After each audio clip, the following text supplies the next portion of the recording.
यो चाहिँ यता बडीखेलबाट यो चापागाउँ जाने मेन बाटो रहेको छ है। सबै वरिपरि सबै घरै घर रहेको छ। पसल ससल सबै सबै रहेको छ। ठ्याक्कै यही चोकबाट हामी गयौँ।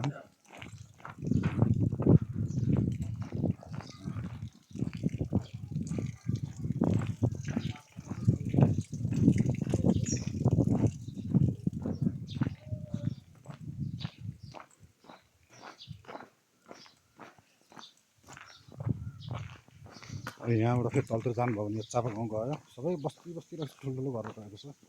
हामी चाहिँ यहाँबाट रहेको छ है। म चाहिँ यहीँबाट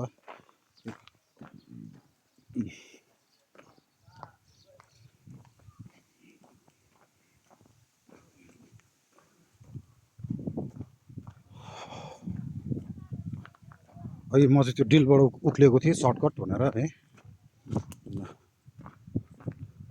सबै घरै घर रहेको छ।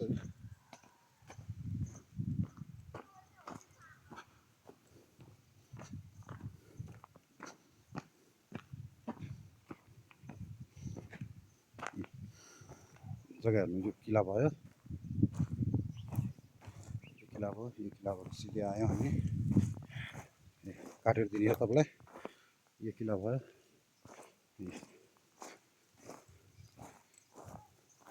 त्यसपछि यो तलको यो साँधो भयो, यो डिलको यहाँबाट टक्क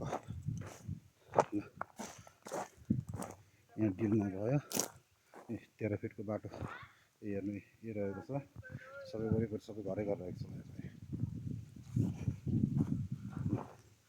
जग्गा चाहिँ यही रहेको छ है। पारी सन्तानेश्वर मन्दिर पनि